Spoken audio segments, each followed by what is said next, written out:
Yani Allah Celle Celaluhu bu kitabı indirirken bizim onayımıza sunarak indirmemiştir. Yani bugünkü ifadesiyle Allah insanlığa bu kitabı referandumuna sunmamıştır. Yani dolayısıyla indirilen ayetler biz iman ediyoruz ki Allah'tandır. Kur'an-ı Kerim haktır. İçinde nefsimize hoş gelen ayetler de olur, hoş gelmeyen ayetler de olur. Dolayısıyla Müslüman olmuş bir kişi Kur'an-ı Kerim'in bütün emir ve yasaklarının muhatabıdır. Bu anlamda ayet-i kerimenin mesaj içermesi, olumlu ya da olumsuz içermesi gayet normaldir. Yani ayet zaten bir mesaj içerir yani. Nitekim söz konusu ayet Maide suresi 51.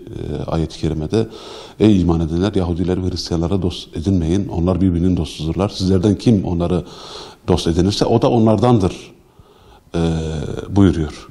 Yani düşman edinin demiyor burada. Tabii ki ayetin bir mesajı var. Artık o müfessirlerin işi ayeti tefsir etmek ama sonuçta böyle bir ayet-i kerimenin Konya'da otobüs duraklarındaki billboardlara asılmış olmasının insanlığa, topluma ne tür bir zararı olabilir? Diğer taraftan bu bir kişinin, herhangi bir kişinin kendi görüşü, fikri falan değil. Bu sonuçta ayet-i kerime, yani bütün Müslümanların kabul ettiği, iman ettiği bir ayet. Yani buradan hareketle insanları işte birbirine düşman etmek, bir grubu diğer gruba düşman etmek, işte dinsel ayrılıklar ortaya çıkarmak gibi bir takım mülahazalarla böyle bir işe girişilmiş olması hukuken yanlıştır. Diğer bir taraftan ülkemizde maalesef son dönemlerde feministlerin, LGBT gibi bir takım hareketlerin sokak ortalarında kadınlığa, kadının iffetine, aile kurumuna rencide edecek, sinkaflı, affedersiniz, çok ağza alınmayacak ifadeler içeren dövizler taşıdıklarını da görüyoruz. Ama bunlar hakkında herhangi bir işlem yapıldığına ben bugüne kadar şahit olmadım, duymadım, görmedim. Dolayısıyla burada yani bir kişinin inancının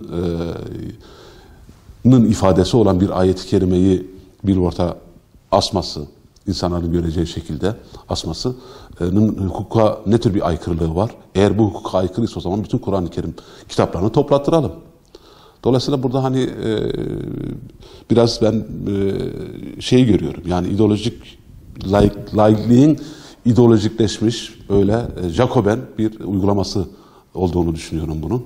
Çünkü eğer gerçekten tarafsızsa dediğim gibi bugün LGBT, feminist gibi, hatta işte ne bileyim faşizm gibi bir takım ideolojilerin de şey yapılması gerekiyor. Yani buna yönelik gösterilerin, buna yönelik basın açıklamalarının da aynı şekilde suç duyurusuna konulması gerekiyor. Yani biz Allah'ın bu ayetini kabul etmiyoruz. Bu bizim hoşumuza gitmiyor.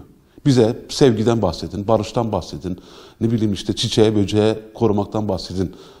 Evet, İslam bunların da korunmasını emrediyor ama diğer taraftan işte böyle ayetler de var yani.